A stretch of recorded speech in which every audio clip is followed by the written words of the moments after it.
Perkenalkan, nama saya Kirana Augustia dengan NIM 23020074099. Izinkan saya pada kesempatan kali ini untuk menceritakan pengalaman saya saat lolos SNBT 2023. Jadi cerita saya bermula saat saya duduk di bangku SMA. Saat SMA, saya bukan anak yang ambisius. Saat mengumpulkan tugas, saya hanya mementingkan bahwa tugas itu yang penting sudah terkumpul dan terselesaikan. Lalu saya pun naik kelas 11.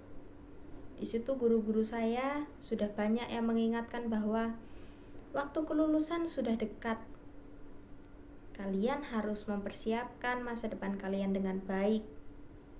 Kalian harus punya tujuan hidup, cita-cita, dan lain-lain.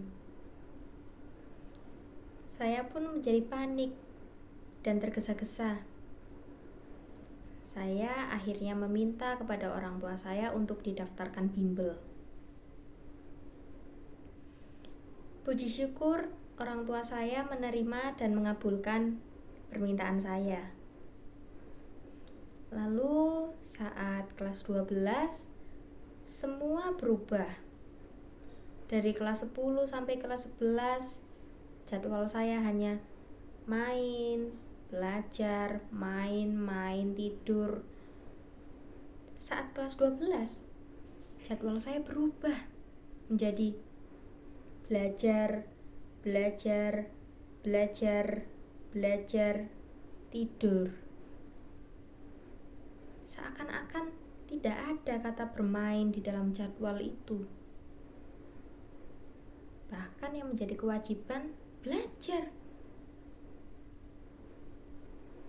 Untungnya saat itu banyak yang senasib dengan saya. Jadi saya tidak merasa sendiri. Saya juga dibantu oleh teman-teman untuk belajar. Saya dan teman-teman belajar bersama untuk SNBT. Lalu pada suatu saat di siang hari, saat jam istirahat kedua, teman-teman saya heboh. Bahkan waktu itu ada yang menangis. Saya pun bertanya-tanya, dia lo kenapa kok nangis? Teman saya menjawab, oh itu dia lolos eligible gitu katanya. Saya pun bertanya-tanya, emangnya pengumumannya sudah keluar? Begitu tanya saya.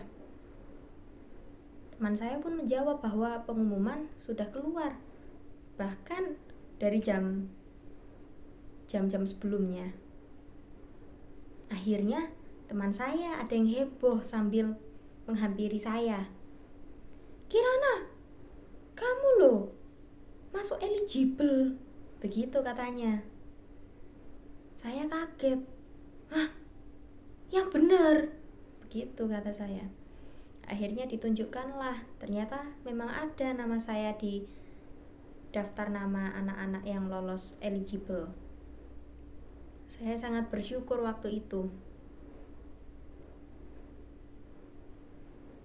Karena saya lolos eligible, berarti saya masuk kriteria untuk mendaftar SNBP. Nah, mulai dari situ saya jadi tidak ada semangat untuk belajar. Saya hanya mengandalkan SNBP itu. Padahal setiap hari teman-teman di sekitar saya sibuk belajar, sibuk mengikuti tes-tes gratis di internet. Tetapi saya tidak. Semua harapan saya taruh di SNBP itu. Lalu saat pengumuman SNBP, harapan saya hancur berkeping-keping.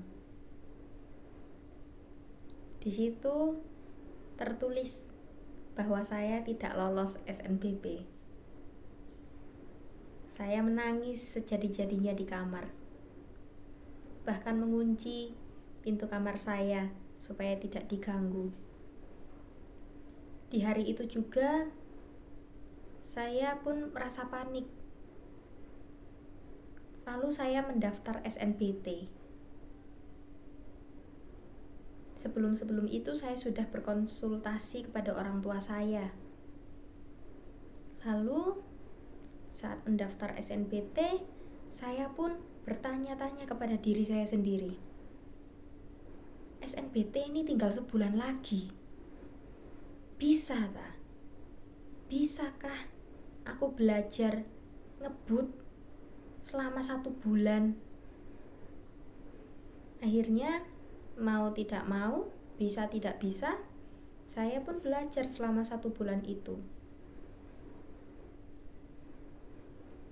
Dan puji syukur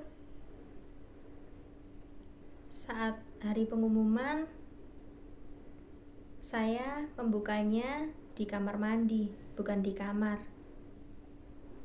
Karena saya takut kejadian SNBP itu terulang lagi. Saya pura-pura mandi, membawa baju saya ke kamar mandi dan HP saya.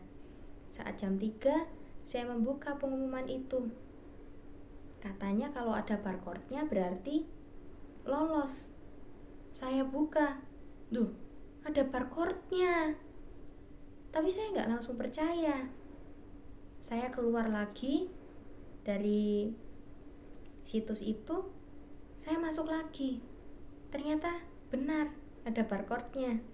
Di situ saya langsung menangis jadi-jadinya, menangis dengan lantang.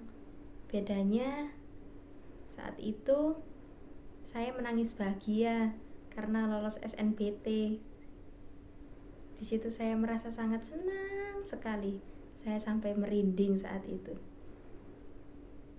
Kiranya sekian yang dapat saya sampaikan. Terima kasih.